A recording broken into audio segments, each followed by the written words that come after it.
અંજનનો અભ્યાસખંડ જોવા જેવો છે. ખુરશી જાજમ ઉપર જોડા સાથે જ્યાં ને ત્યાં ચોપડીઓ અને નોટબુકો રખડતી પડે છે. ટેબલ ઉપર મોજા છે. મેલા અને ધોયેલા કપડાં પણ એક જ ઢગલામાં દેખાય છે. એક બે કિતાબ, બે ત્રણ પેન્સિલ, રબર વગેરે છૂટા છવાયા રખડે છે. અહીં અંજન આવે છે. અંજન લાલમાં વાદળી રંગ મેળવ્યો એટલે જાંબુડો થાય, પીળામાં લાલ મેળવ્યો એટલે નારંગી થાય, વાદળીમાં લીલો મેળવીએ એટલે એ સંભાળવાની મહેનત કરે છે. માથું ખંજવાળે છે પણ કંઈ ફાવતું નથી. સીડાય નહીં. આ માસ્તર તે કેટલું ગોખાવ્યા કરે. હું તો ગણિત ગોખું કે ઇતિહાસ ગોખું. એક પાકો કડકડાટ કરું તો મજાકમાંથી બીજું ખાલી કમ થઈ જાય છે. આ ભણવાનું તો કોણે કર્યું છે? મુઠ્ઠી પછાડી. બરાબર ઉપાય છે. લાલ ડાઘમાં ભૂરી ભેળવું એટલે કોઈ દિવસ નહીં ભૂલાય કે કયો રંગ ઉત્પન્ન થાય છે. બરાબર જાંબોડો. બ્લોટિંગ પરના ડાઘ સામે જોઈ એ વાદળી શાહીનો ખડિયો બ્લોટિંગ ઉપર ઊંધો વાળે છે. એને ખબર નથી રહેતી કે એથી એના હાથ તો શું પણ કપડાં પણ સારી પેટે ખરડાય છે. ઉત્સાહથી. બરાબર જાંબુડો. એ કૂદકા મારવા માંડે છે. ફિકરથી. પણ પીળા રંગનું શું થશે? એ વિચારવા લાગે છે. એટલામાં એની નાની બહેન કિન્નરી પ્રવેશ કરે છે. કિન્નરી. ભાઈ સત્તા કેટલાય છો? પણ હું વાસુ છું ત્યારે કેમ આવી જાય છે? જા નથી કહેતો. તું તો હમણાં કૂદકા મારતો હતો. એમાં તારું શું ગયું? શું તારું કામ કર. પણ કે કૂદકા મારવા દઉં? ગરબડ નહીં, હું કૂદીશ કરો પણ તને કાંઈ પણ નહીં કહું. અંજન ખરેખર ફરી કૂદવા લાગે છે. કિન્નરી શાહીના ડાઘા જોઈ જાય છે. કિન્નરી તાળી પાડી. બાપુને બોલાવે દે. કપડા કાળા કર્યા છે તો લગીર ગાલા કરે. કિન્નરી જવા જાય છે. અંજન તેનો હાથ ઝાલે છે. મને જવા દે. અંજન. કિન્નર 1900. કિન્નરી જતી અટકે છે. અંજનને હાશ થાય છે પણ ત્યાં તો એમના બાપુ આવે છે. નિખિલ રાય. કેમરે સાનાદામ મસાલા ચલાવ્યા છે. આ કિન્નુ મને ક્યારની પજવે છે. કેમરે કિન્નર મસ્તી તો અંજુ કરે છે. એના કપડા જુઓ, એના હાથ જુઓ. અંજનને આંગળા અને કપડાનો ડાઘ સંતાડવાની મહેનત લીધી હોય છે તે નકામી જાય છે. ડાઘ જોતા નિખિલ રાયનો મિજાજ બગડે છે. એ જોતા કિન્નરી ત્યાંથી સરકી જાય છે. નિખિલ રાય. અલ્યા તું તો સુધારવાનો જ નહીં. રોજે રોજ તારી પડ્યા દવાની. એક દી બહારના કાચ પડે તો બીજા દી દવાની બાટલી ફોડ્યા. આજે સાઈ ડોળે આખા ઘરમાં ડાઘા પાડ્યા, કપડા બગાડ્યા. ગુસ્સો ઉભરાતા નિખિલ રાય અંજનને થપ્પડ છોડી દે છે. અંજન ઢીલો ઢસ બન્યો હોય છે.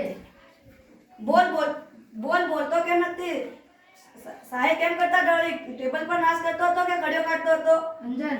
હું લાલ શાહીમાં વાદળી ભેળાવા ગયો. નિખિલ રાય. ત્યારે તો કહને હુનર કરતો હતો. ના, હું ખાતરી કરતો હતો કે આ બે રંગથી જાંબુડો થાય છે કે નથી થતો. નિખિલ રાય.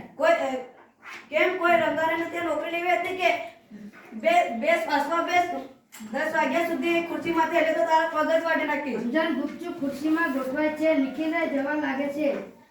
કિન્નરી. બાપુ માં કહે છે અંજુને મારશો માં. નિખિલ રાય. એને જેને બગાડ્યો છે ને કાલે એના માસ્ટર કહેતા હતા કે પહેલા નંબરનો ઠોઠ છે. માસ્ટર ભણાવે ત્યારે એનો ભાઈનો ગીતોમાં મન ભમતો હોય. બાકરેનું નામ કોતરાઈ ગયું છે. ભલે પછી તારી માને મોટા ભાઈના પરાક્રમો તો કહે, પછી તો ભલે નો ઉપરાણ તાણે. કિન્નરી જતી રહે છે. અંજન જરા પાછળ નજર કરે છે. વળી ચોપડીમાંથી માથું ઊંચું કર્યું. મને તો લાગે છે તારા માથે મોત ભમે છે. મને એમ કે બાળકોને કોણ કલેશ કરાય, પણ તમે તો મોંમાં આંગળા નાખીને બોલાવો છો. માસ્તરનું માસ્તર પણ ક્યાં રહેવા દો છો? અંજન વળી પાછો વાંચવામાં પડે છે. એની આંખો પાનામાં છે પણ ધ્યાન ઠપકામાં છે.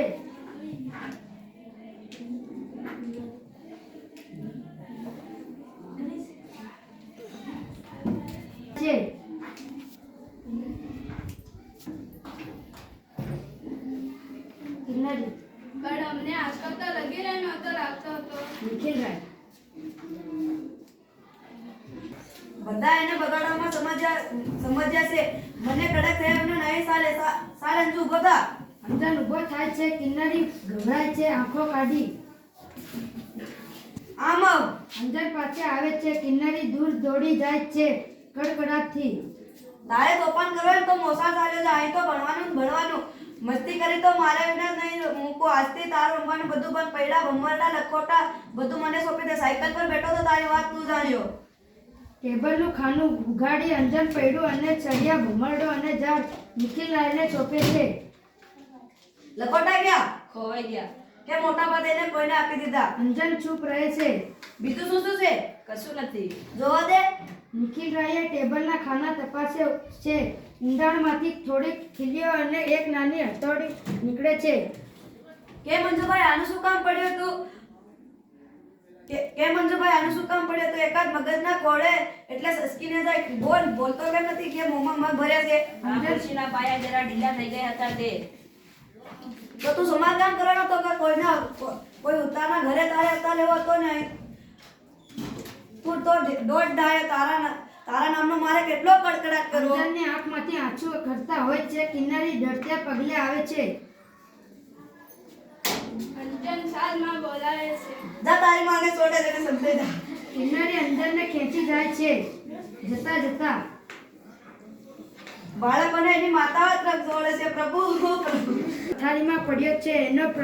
એનો પ્રફુલ્લ ચહેરો પીળો પડી ગયો છે. આંખોનું તેજ જરાક અણાયું લાગે છે.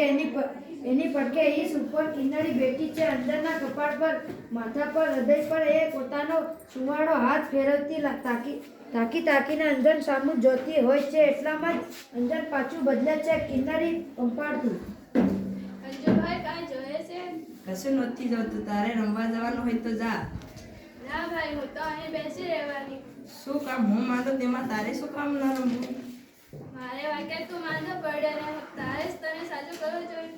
ના, હું આખો દિવસ તડકામાં કૂદ્યા કરતો હતો, પછી ત્યાં સડે એમાં શી નવાય? અંજન કિન્નરીને જોઈ રહે છે. મને વળતી હતી કે મારે વાગે તું માંદો પડ્યો. એમ ઢીલી ન થા. વાંક તારો નથી ને મારો પણ નથી. માં ઘડી ઘડી નસીબનો વાંક કાઢ્યા કરે છે ને એટલે મારું નસીબ પણ વાંકું હશે. અંજન હસવાનો પ્રયત્ન કરે છે. હસી પણ શકે છે, પરંતુ તેના હાસ્યમાં રંગ નથી, ઉમંગ નથી, ચેતન નથી. કિન્નરી. ભલે ભાઈ, જે હોય તે આપણે બીજી વાતો કરીએ. તારો દવા પીવાનો વખત થયો છે. અંજુ પીસ? જવા દે, મને બહુ કડવી લાગી છે. પીવું છું તો આંખોમાં અંધારા આવી જાય છે. જવા દે.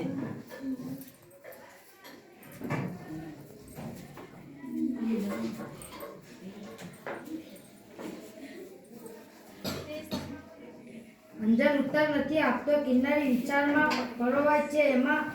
એવામાં નિખિલરાય અને સુરેન્દ્રનાથ પ્રવેશ કરે છે. નિખિલરાય.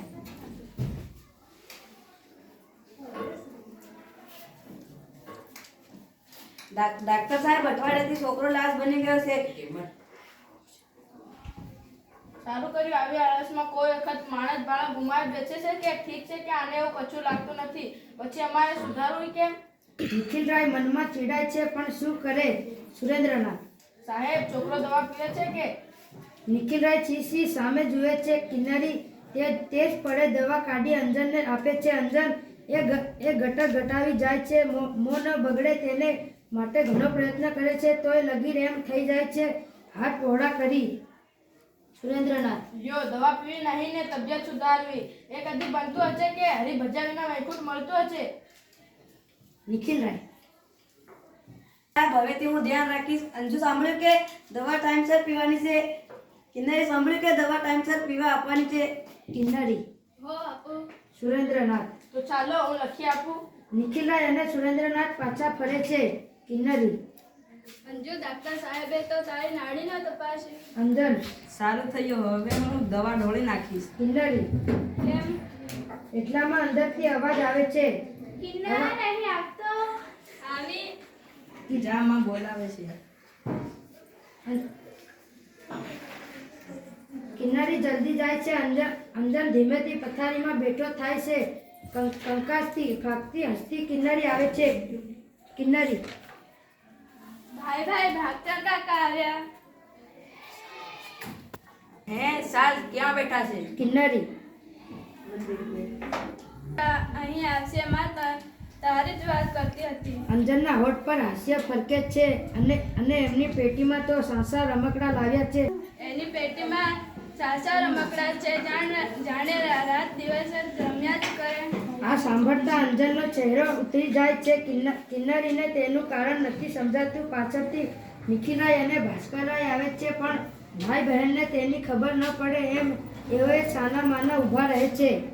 અંજન, ભાસ્કર કાકા ભલે આવ્યા, ભલે રમકડા લાવ્યા, પણ એમણે ક્યાં ખબર છે કે બાપુએ એને બંદી કરી છે. કિન્નરી હસતી જતી.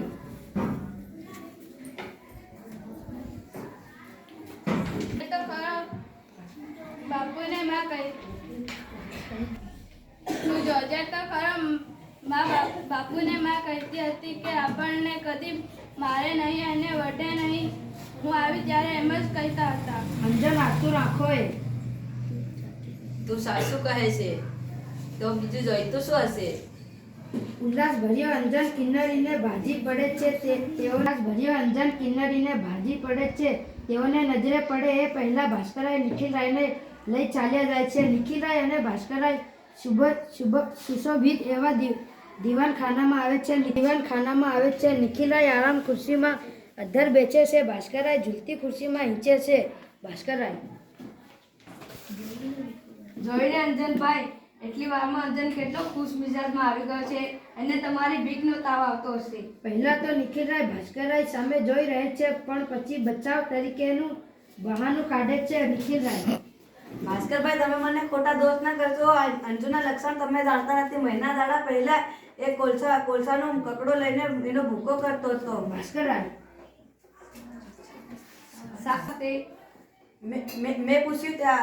મેં પૂછ્યું ત્યારે કહે કે મેં વાસ્યું કોલસામાંથી સાકર બને છે. ત્યારે કહે કે કોલસામાંથી સાકર બને એવું મેં ચોપડીમાં વાંચ્યું છે. કોલસામાંથી સાકર શોધતો હતો. આવડતો કેટલાક ઉન્નર નૃત્ય કહું. મારે તો કેટલાક આડા કાન આડા કરવા. હવામાં હાથ વીંજી. ભણવાનું તો નામ જ ના લે. એ નક્કામાં થોતા જડે તો ઉજાગરા કરે એમાં. ભાસ્કરરાય, ભાઈ, તમારી ભૂલ થાય છે. ભણવાની ચોપડીઓને પણ મોઢે કરનારો એમનું કેટલું દરદર પીટાડ્યું છે. એમાં ચોટે રજડે છે. આપણા વર્ગમાં કાયમ 5ની અંદર રાજા રામને માંડ મહિને 35 ઉપરથી મળે છે. એને લોડાના કારખાનામાં મોકલવો મારે. ભાસ્કરરાય હસી. હું માનું છું કે અંજનમાં બુદ્ધિ છે, શક્તિ છે, પણ એને તમે રૂંધી ન નાખો. એનું જીવન જ્યાં પ્રફુલ્ય ત્યાં તેને જવા દો. એ એક દિવસ કોલસામાંથી સાકર શોધીને જગને એક નવું અજવાળું આપશે. નિખિલરાય પર આની અસર થઈ જણાય છે, કારણ કે એવો તદ્દન મૌન જાણશે કે ભાસ્કરરાયને આથી સંતોષ ઉપડે છે. ખુરશીમાં ઊભા થઈ એવે બારણા પહોંચે છે. ભાસ્કરરાય, અંજન, કિન્નુ, અહીં આવતો. કિન્નરી આવી પહોંચે છે. શું કર્યું કાકા? અંજુ ક્યાં? અંજન આવે છે. હા, આવ્યો. ભાસ્કરરાય, જાઓ, લતા ભાભીને કહો કે તમને રમકડા વહેંચી આપે. કિન્નરી ઉપડી જાય છે. અંજનની આંખો નિખિલરાય ભરી હોય છે, જાણે જવાની રજા ન માંગતો હોય. નિખિલરાય શાંતિથી જા. ઉમંગથી ઉછળતા પગલે અંજન કિન્નરીને પકડી પાડે છે. ભાસ્કરરાય એ બતાવતા જોયું? નિખિલરાય આડું જોઈ જાય છે. ભાસ્કરરાય બડકે પડેલું ચાકુ ઉઘાડે છે. અંદરથી ભાસ્કરરાય પડકે પડેલું ચાકુ ઉઘાડે છે. અંદરથી આવતો અંજન અને કિન્નરીનો મીઠો કિલબિલાટ બંનેના કાનમાં થાય છે. મને આ રોકડા જોઈએ. મને પણ આ રમકડા જોઈએ. બોલ.